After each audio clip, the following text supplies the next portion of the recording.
बहुत सारे लोगों को कन्फ्यूजन हो रही थी OBC non creamy layer certificate को लेकर के। तो इस वीडियो में हम लोग 66 बीपीएससी इंटरव्यू के लिए जो रिक्वायर्ड डॉक्यूमेंट है उसमें एक important document OBC non creamy layer certificate के बारे में सारी बातें करेंगे। लेकिन आपने मेंस के समय भी ये सर्टिफिकेट दिया ही होगा और यही सोच करके मैं इस वीडियो को ला भी नहीं रहा था, लेकिन फिर भी बहुत सारे को कन्फ्यूजन हो रही थी तो मैंने सोचा कि ये वीडियो बना दिया जाए। तो चलिए जान लेते हैं OBC non creamy layer certificate के बारे में कि कहाँ से बनाएंगे, कैसे बनाएंगे, कैसा दिखता है। ये सारी चीज़ें हम लोग इस वीडियो में जानने वाले हैं। ओबीसी जो होती है ना वो दो कैटेगरी की होती है, एक होती है क्रीमी लेयर और एक होती है नॉन क्रीमी लेयर। भारत सरकार में जो है वो ओबीसी की एक ही लिस्ट आती है, लेकिन बिहार सरकार में जो है वो ओबीसी की लिस्ट आती है दो, जिसमें कि एक होता है बीसी और एक होता है ईबीसी। इन दोनों को अपने आरक्षण का लाभ लेने के लिए जो भी सरकार के द्वारा दी जाती है उसके लिए उनको non creamy layer certificate provide करवानी पड़ती है ना। लेकिन जो क्रीमी लेयर में आते हैं उनको आरक्षण का कोई भी लाभ नहीं मिलता और वो जनरल की तरह ट्रीट किए जाते हैं, सामान्य वर्ग की तरह ट्रीट किए जाते हैं और इनको कोई सर्टिफिकेट प्रोवाइड करवानी भी नहीं पड़ती है ना। तो जो भी आरक्षण का दावा कर रहे हैं कि मैं ओबीसी हूं तो उनको non creamy layer certificate interview के समय में आपको प्रोवाइड करनी पड़ेगी। अब कहाँ से बनाते हैं, कैसे बनता है, ये सारी चीज़ें हम लोग जान लेते हैं। तो कैसे बनाएं, तो इसके लिए आपके पास 3 डॉक्यूमेंट पहले ज़रूरी हैं, जाति प्रमाण पत्र, आवासीय प्रमाण पत्र और आय प्रमाण पत्र। ये तीनों सर्टिफिकेट आपके पास होते हैं तो बहुत ही अच्छी बात है और इसके बाद जो है आप सीधा अप्लाई कर सकते हैं ऑफलाइन ऑनलाइन मोड दोनों में। तो जाति प्रमाण पत्र, आवासीय प्रमाण पत्र ये दोनों आपका चाहिए। आय प्रमाण पत्र जहाँ तक मुझे जानकारी है ये आपके पिताजी का चाहिए। पिताजी का चाहिए क्या कहने का मतलब है कि नाम में आपके आवेदक के नाम में जो है आपके पिताजी का नाम होना चाहिए और उनके पिताजी का नाम होना चाहिए और उनकी जो वार्षिक आय होगी वो आपकी रहेगी।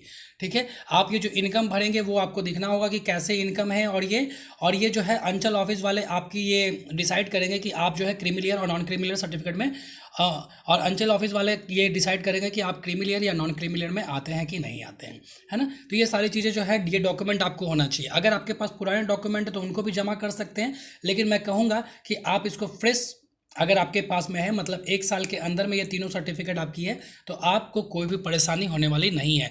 नहीं तो जो है बनवा भी सकते हैं इसको आराम से, 14 दिन में ये बन करके तैयार हो जाती है। तो ये तीनों सर्टिफिकेट आपके पास रहने चाहिए। उसके बाद जो है ना आप अंचल ऑफिस में जा करके सीधा अप्लाई कर सकते हैं, यानी आपका जो ब्लॉक ऑफिस होगा उसी के में जो है अंचल ऑफिस भी रहता है या उससे अलग करके एक बिल्डिंग रहती है अंचल कार्यालय की, वहाँ पर जाके आप अप्लाई कर सकते हैं, जिसको सीओ ऑफिस भी बोला जाता है।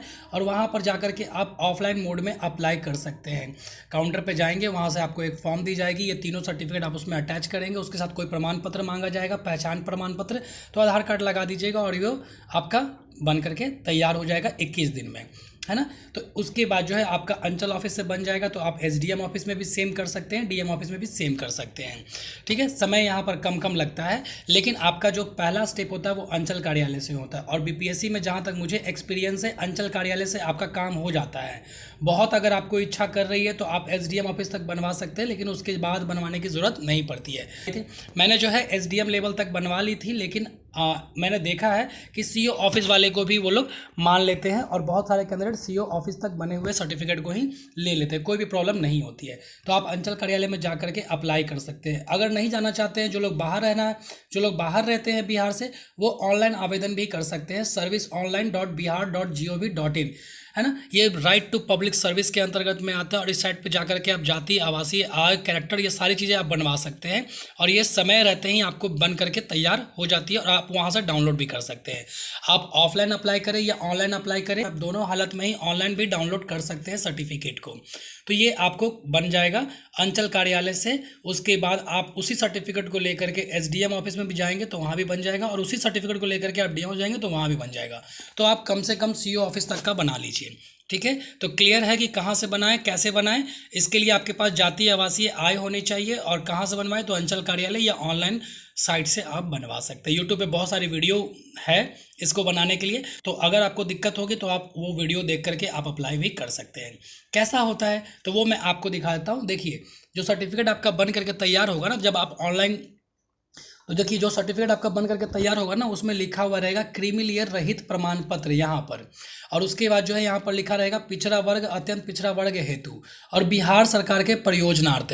तो जो भी ऑफलाइन अप्लाई करेंगे ना उसमें आपको ये बोलना पड़ेगा, वहाँ पर बोलिएगा कि मुझे जो है बिहार सरकार या बीपीएससी का इंटरव्यू देना इसलिए ज़रूरत है या बिहार सरकार के सेवाओं के लिए मुझे इसकी ज़रूरत है। तो वो बिहार सरकार का एक फॉर्मेट देंगे। क्यों? क्योंकि बिहार सरकार में ना ओबीसी की 2 लिस्ट है, बीसी और ईबीसी की, लेकिन सेंट्रल में ऐसा कुछ भी नहीं है, वो सारे ओबीसी में ही आते हैं। तो आपको किस चीज़ के लिए चाहिए, भारत सरकार के लिए चाहिए या बिहार सरकार के लिए चाहिए, ये आपको बोलना पड़ता है। तो ये आप बोलिएगा तो आपको सर्टिफिकेट बिल करके तैयार हो जाएगा और उसमें लिखा हुआ रहेगा क्रीमी लेयर रहित प्रमाण पत्र और बिहार सरकार के प्रयोजनार्थ पिछड़ा वर्ग अत्यंत पिछड़ा वर्ग। और आपकी जो सर्टिफिकेट बन करके तैयार होगी ना, वो ऐसे दिखेगी, ठीक है। और इसमें जो आपकी पर्सनल डिटेल होने के बाद में यहाँ पर लिखा हुआ रहेगा कि ये प्रमाणित किया जाता है कि ये जो है वो क्रीमी लेयर के अंतर्गत में नहीं आते हैं, और ये जो है पिछड़ा वर्ग या अत्यंत पिछड़ा वर्ग जो भी आपकी कैटेगरी है उसकी किस अनुक्रमांक पे आपकी जाति आती है। और यहाँ पर जो है ये आपका सर्किल ऑफिसर या फिर आरओ का नाम होगा यहाँ पर, जो भी जो साइनिंग अथॉरिटी होंगे।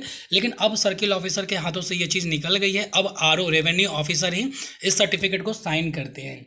और बीपीएससी 66 में जो है ना, रेवेन्यू ऑफिसर की भी कुछ पोस्ट हैं, शायद 32 के आसपास में है। तो अगर आप बन जाते हैं रेवेन्यू ऑफिसर तो आप ही इस तरह के सर्टिफिकेट को इशू करने वाले अथॉरिटी बन जाएंगे। मैंने एसडीएम तक बनवाई थी, उस समय जो है ये ऑफलाइन भी बनती थी, तो मैंने एसडीएम में ऑफलाइन ही बनवाई थी, इसलिए यहाँ पर सील मोहर दिखा गया है।